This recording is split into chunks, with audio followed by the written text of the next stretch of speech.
update on the FBI's investigation of Secretary Clinton's use of a personal email system during her time as Secretary of State. After a tremendous amount of work over the last year, the FBI is completing its investigation and referring the matter to the Department of Justice for a prosecutive decision. What I want to do today is three things. I want to tell you what we did, I want to tell you what we found, and I want to tell you what we're recommending to the Department of Justice. This is going to be an unusual statement in at least a couple of ways. First, I'm going to include more detail about our process than I ordinarily would, because I think the American people deserve those details in a case of intense public interest. And second, I have not coordinated this statement or reviewed it in any way with the Department of Justice or any other part of the government. They do not know what I'm about to say. But I want to start by thanking the FBI employees who did remarkable work in this case. Once you have a better sense of how much we have done, you will understand why I am so grateful and so proud of their work. So first, what we have done. This investigation began as a referral from the Intelligence Community Inspector General in connection with Secretary Clinton's use of a personal email server during her time as Secretary of State. The referral focused on whether classified information was transmitted on that personal system. Our investigation looked at whether there is evidence that classified information was improperly stored or transmitted on that personal system in violation of a federal statute that makes it a felony to mishandle classified information either intentionally or in a grossly negligent way, or a second statute making it a misdemeanor to knowingly remove classified information from appropriate systems or storage facilities. And consistent with our counterintelligence responsibilities, we have also investigated to determine if there is evidence of computer intrusion by nation states or by hostile actors of any kind. Now, I have so far used the singular term email server in describing the referral that began our investigation. It turns out to have been more complicated than that. Secretary Clinton used several different servers and administrators of those servers during her 4 years at the State Department. And she also used numerous mobile devices to send and to read email on that personal domain. As new servers and equipment were employed, older servers were taken out of service, stored, and decommissioned in various ways. Piecing all of that back together to gain as full an understanding as possible of the ways in which personal email was used for government work has been a painstaking undertaking, requiring thousands of hours of effort. For example, when one of Secretary Clinton's servers was decommissioned in 2013, the email software was removed. That didn't remove the email content, but it was like removing the frame from a huge unfinished jigsaw puzzle and then dumping all the pieces on the floor. The effect was that millions of email fragments ended up in the server's unused or slack space. We searched through all of it to understand what was there and what parts of the puzzle we could put back together again. FBI investigators also read all of the approximately 30,000 emails that Secretary Clinton provided to the State Department in 2014. Where an email was assessed as possibly containing classified information, the FBI referred that email to any government agency that might be an owner of that information, so that agency could make a determination as to whether the email contained classified information at the time it was sent or received, or whether there was reason to classify it now, even if the content had not been classified when it was first sent or received. And that's the process sometimes referred to as up-classifying. From the group of 30,000 emails returned to the State Department in 2014, 110 emails in 52 email chains have been determined by the owning agency to contain classified information at the time they were sent or received. 8 of those chains contained information that was top secret at the time they were sent. 36 of those chains contained secret information at the time, and 8 contained confidential information at the time. That's the lowest level of classification. Separate from those, about 2,000 additional emails were up-classified to make them confidential. Those emails had not been classified at the time that they were sent or received. The FBI also discovered several thousand work-related emails that were not among the group of 30,000 emails returned by Secretary Clinton to State in 2014. We found those emails in a variety of ways. Some had been deleted over the years, and we found traces of them on servers or devices that have been connected to the private email domain.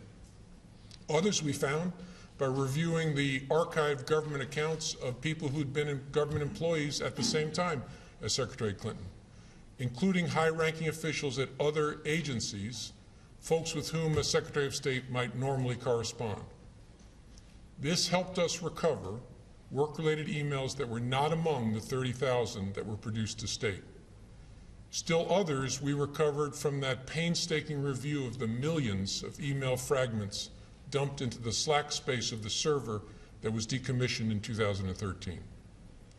With respect to the thousands of emails we found that were not among those produced to the State Department, agencies have concluded that 3 of those were classified at the time they were sent or received, 1 at the secret level and 2 at the confidential level. There were no additional top secret emails found, and finally, none of those we found have since been up-classified. I should add here that we found no evidence that any of the additional work-related emails were intentionally deleted in an effort to conceal them in some way. Our assessment is that, like many email users, Secretary Clinton periodically deleted emails, or emails were purged from her system when devices were changed.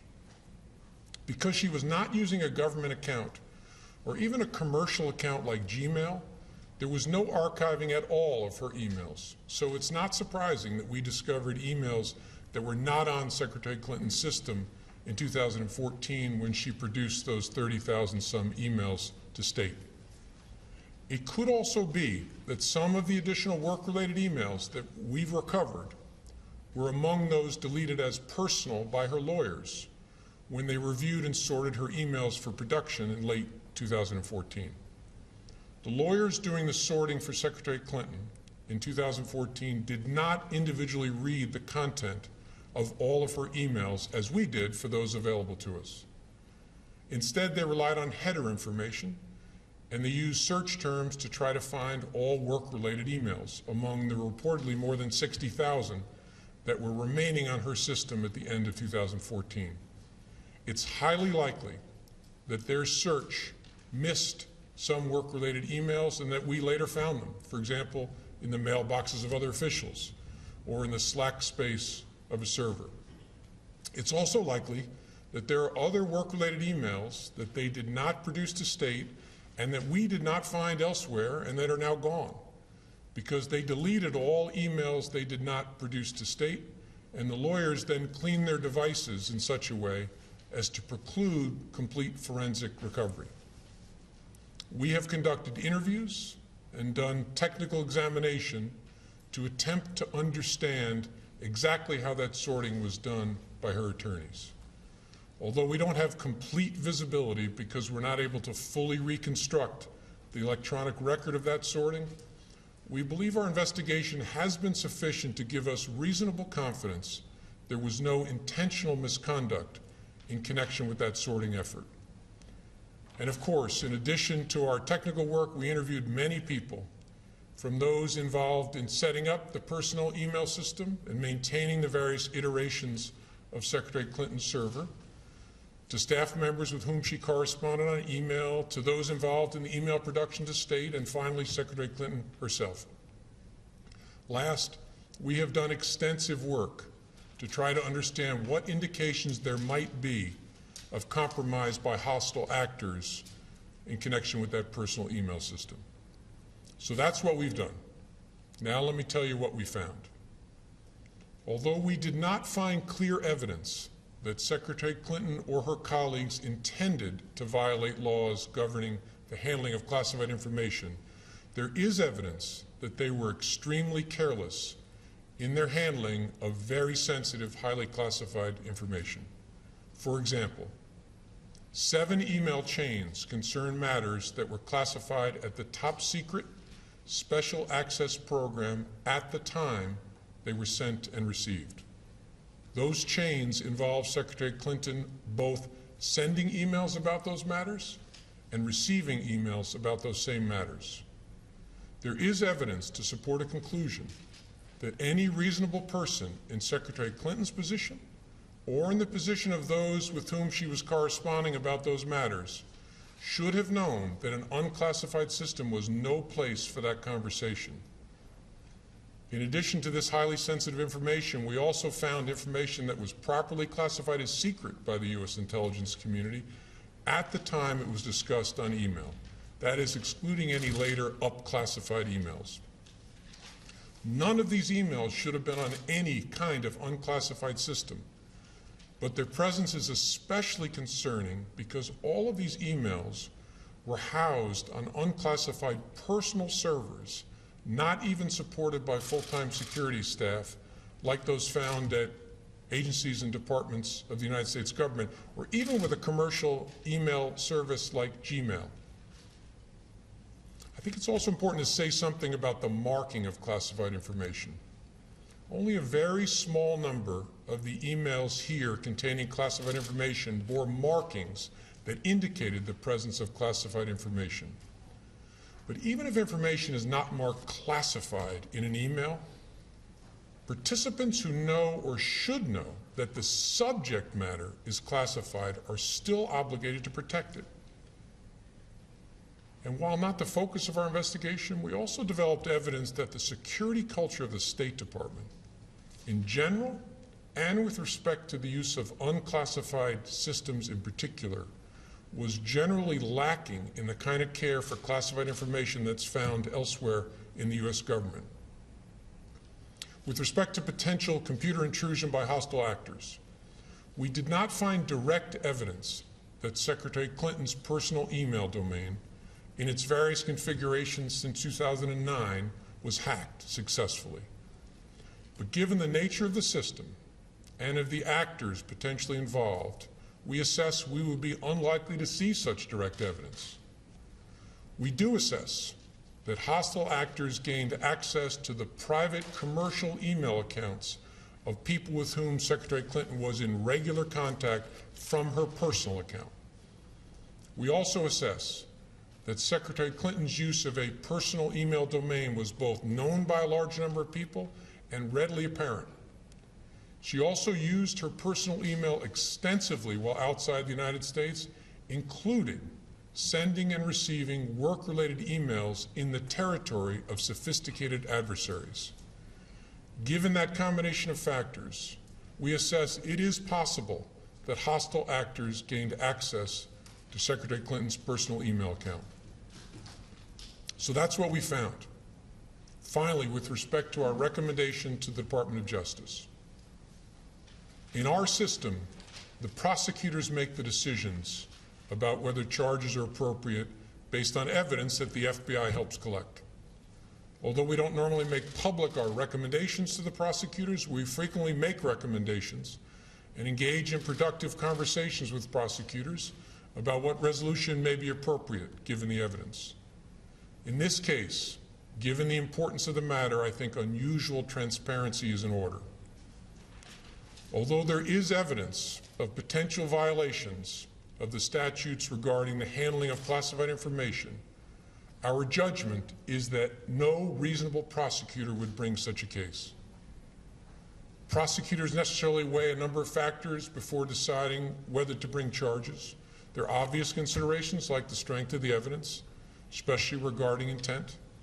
Responsible decisions also consider the context of a person's actions and how similar situations have been handled in the past.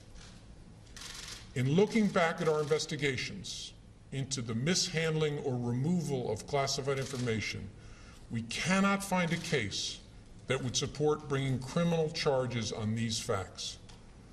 All the cases prosecuted involved some combination of clearly intentional and willful mishandling of classified information, or vast quantities of information exposed in such a way as to support an inference of intentional misconduct, or indications of disloyalty to the United States, or efforts to obstruct justice. We do not see those things here. To be clear, this is not to suggest that in similar circumstances, a person who engaged in this activity would face no consequences. To the contrary, those individuals are often subject to security or administrative sanctions, but that's not what we're deciding now. As a result, although the Department of Justice makes final decisions on matters like this, we are expressing to Justice our view that no charges are appropriate in this case. I know there will be intense public debate in the wake of this recommendation, as there was throughout the investigation. What I can assure the American people is that this investigation was done honestly, competently, and independently. No outside influence of any kind was brought to bear. I know there were many opinions expressed by people who are not part of the investigation, including people in government, but none of that mattered to us. Opinions are irrelevant, and they were all uninformed by insight into our investigation because we did our investigation the right way. Only facts matter, and the FBI found them here in an entirely apolitical and professional way. I couldn't be prouder to be part of this organization.